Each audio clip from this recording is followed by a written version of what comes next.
Dans la première partie de ce tirage, les cartes soulèvent la présence d'énergies occultes, de manœuvres en coulisses, autour de vous. On ressent très clairement qu'un ou plusieurs individus cherchent à exercer une forme de contrôle sur vous, par des moyens détournés. Il ne s'agit pas de confrontation directe, mais de stratégies feutrées, d'actions menées dans l'ombre, dans un silence habité. Ce que les cartes révèlent ici, c'est une volonté de mettre la main sur des informations personnelles, sensibles, voire compromettantes. Il peut s'agir de dossiers administratifs confidentiels, de contrats, de documents juridiques oubliés, ou encore de secrets familiaux soigneusement dissimulés, carte enseignement. Il est possible que certaines de ces informations aient été obtenues sans votre consentement, voire illégalement, par des moyens de pression, des relations ou des complicités bien placées. Il ressort également que certains intermédiaires ont pu être sollicités dans cette quête, des détectives privés, des informateurs, ou même des agents administratifs corrompus, carte bourse. L'administration, qui devrait être une barrière protectrice, semble ici avoir été contournée ou achetée.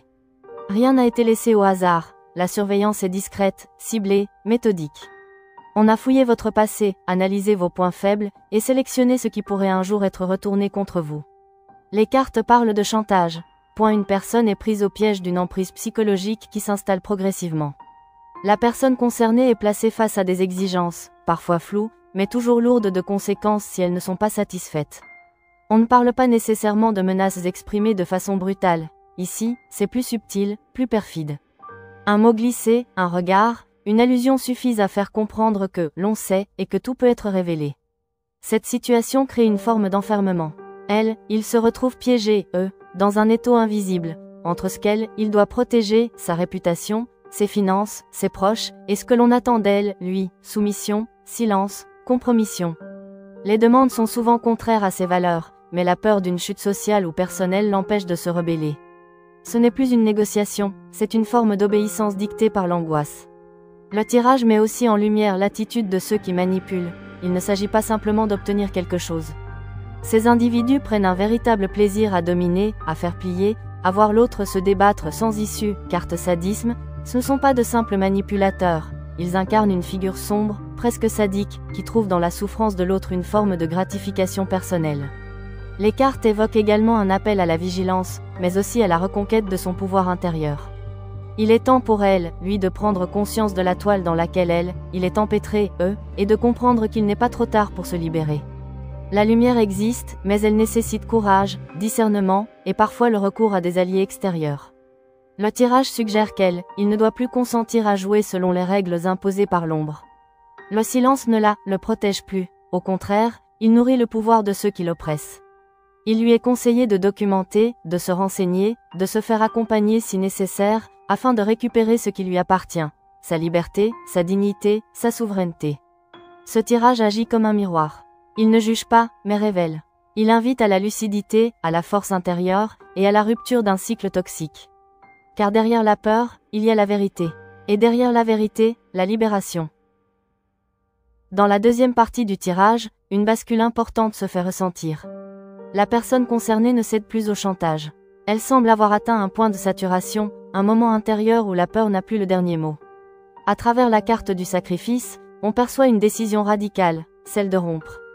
Rompre avec ce réseau, avec cette ou ces personnes qui ont exercé sur elle, lui une pression constante, un chantage psychologique profondément destructeur. Cette carte indique une séparation douloureuse, mais nécessaire.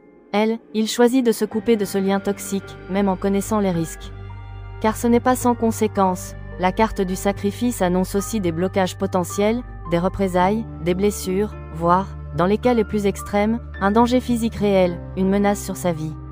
Malgré cela, la décision est prise. Ce que cette personne perd matériellement ou socialement, elle le regagne en force intérieure.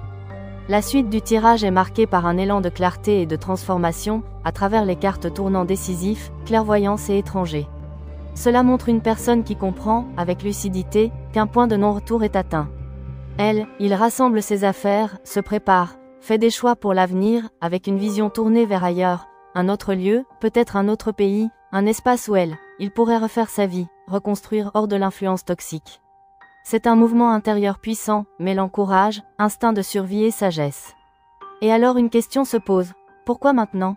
Pourquoi dénoncer? C'est à ce moment que les cartes récoltes du karma, soutien, tierce et justice prennent tout leur sens. Car ce tirage révèle une vérité profonde. Elle, il ne veut plus être complice par silence, ne veut pas récolter le karma d'un autre. Une tierce personne ressort fortement dans ce tirage, une figure centrale, manipulatrice, le cerveau du groupe, celle qui tire les ficelles dans l'ombre.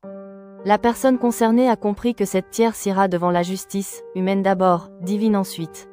Et elle, il refuse d'être entraîné, dans cette chute, refuse de porter le poids d'actes il n'a pas choisi. Elle, il sait que le temps du silence est terminé, que l'univers observe, que les comptes seront faits. Elle, il choisit la vérité, même si elle fait mal, même si elle coûte. Parce qu'au fond, ce tirage parle de libération, mais aussi de réconciliation avec sa propre conscience. Et ce choix, aussi périlleux soit-il, est celui qui lui ouvre enfin la voie d'un futur libéré. Dans la troisième partie du tirage, les cartes éclairent avec une grande précision le cœur du système, ce que l'on peut appeler sans détour la tierce, cette personne charnière, cette intelligence froide et stratégique qui a longtemps opéré dans l'ombre en tant que maître d'orchestre. Ce que les énergies révèlent à ce stade, c'est que la dénonciation récente constitue un coup violent porté à son ego. Elle, il, qui jusque-là se croyait intouchable, invisible ou protégé par un réseau bien établi, se retrouve exposé, à nu. Et ce dévoilement, aussi discret soit-il dans la matière, agit comme un tremblement intérieur profond, une faille qui se forme dans le socle même de sa construction identitaire. La carte signature ne fait pas référence à un contrat isolé, mais à une série d'engagements, d'alliances occultes ou opportunistes passées avec différentes personnes dans le temps.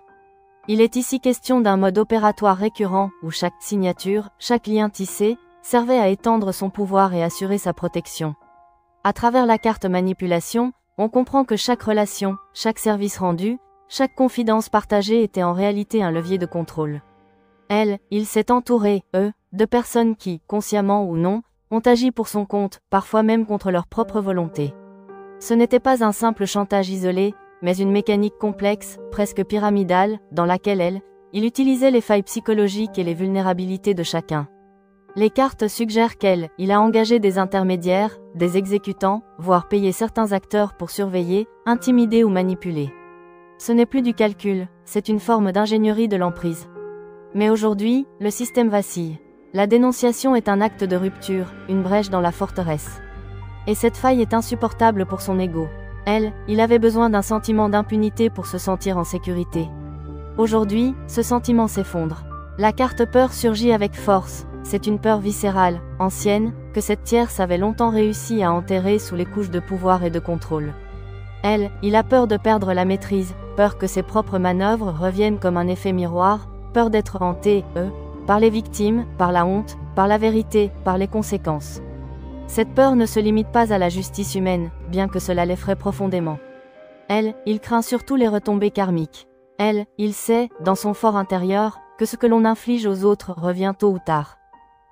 Il ressent déjà ce retour de flamme, une forme de pourrissement énergétique, de vertige intérieur, une sensation d'être suivi, exposé, affaibli, Car cette personne n'a pas construit son évolution sur des fondations stables. Elle a voulu s'élever en écrasant, en divisant, en projetant sur autrui ses propres ombres. Aujourd'hui, tout ce qu'elle a détruit pour se bâtir revient comme un boomerang énergétique. Il voit s'effriter l'image qu'elle avait d'elle-même, voit sa position menacée, sans que ses pions commencent à se désolidariser. Ce tirage révèle une leçon spirituelle universelle. Tout pouvoir arraché aux dépens de l'autre finit par s'effondrer sur soi-même. Et cette personne, qui s'est crue stratège, se retrouve désormais face à l'inévitable, ses actes, ses intentions, son reflet.